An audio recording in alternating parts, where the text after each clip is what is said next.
Bonjour à tous. Comme je l'ai indiqué dans ma première capsule, j'aimerais revenir sur la base des sonores.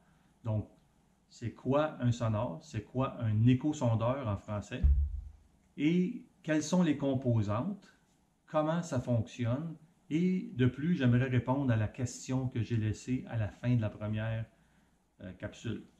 Donc, pour commencer, ça comprend quoi un sonore ou un échosondeur? Ça comprend une tête de sonore, un écran avec des différentes commandes et une sonde comme celle-ci, qui se situe à l'arrière du bateau, dans l'eau ou dans le fond de l'embarcation, en contact avec la surface de l'eau. La tête de l'échosondeur envoie des informations électriques, donc des signaux électriques, à la sonde qui contient des éléments piézoélectriques. Ce sont de petites céramiques qui vont vibrer et qui vont émettre des fréquences sonores qui vont être envoyées vers le fond dans des faisceaux. Et suite à ça, il va y avoir un écho qui va revenir selon les objets qui auront été frappés par ces ondes sonores-là.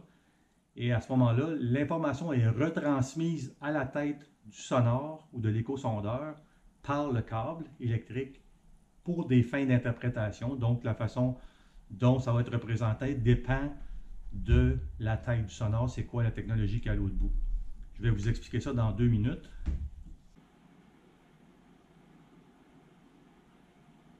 Bon, maintenant, ce que je voudrais vous montrer à l'écran, c'est la façon dont l'échosondeur interprète l'information qui revient à la sonde.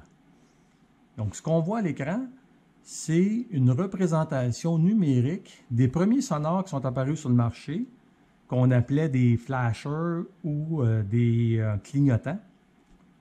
Et la façon dont ça fonctionne, c'est que sur un cadran rotatif, on voit ici la partie de 45 pieds. C'est la partie qui est en rouge ici, là. Ça, c'est le fond.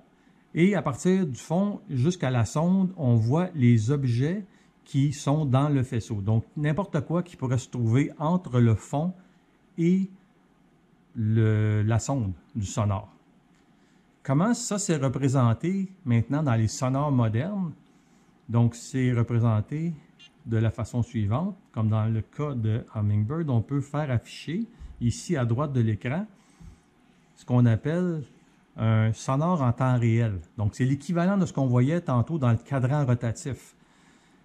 Alors, ici, on voit le fond, ainsi que tous les objets qui sont dans le faisceau de la sonde.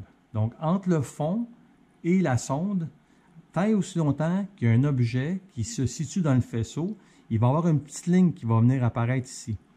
Donc, si l'objet est stationnaire, la petite ligne va rester stationnaire, puis la minute que l'objet n'est plus dans le faisceau, la petite ligne va disparaître. Ça, c'est quelque chose d'assez important à comprendre pour la suite des choses, parce qu'il y a beaucoup de technologie qui est dépendant de ce phénomène-là. Donc, ça sera à suivre dans la capsule de l'affichage.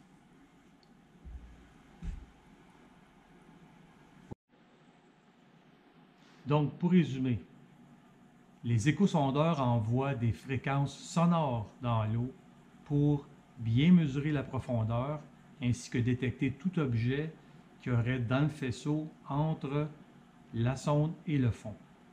Ça m'amène à ma prochaine question pour la capsule suivante. Qu'est-ce que la technologie CHIRP?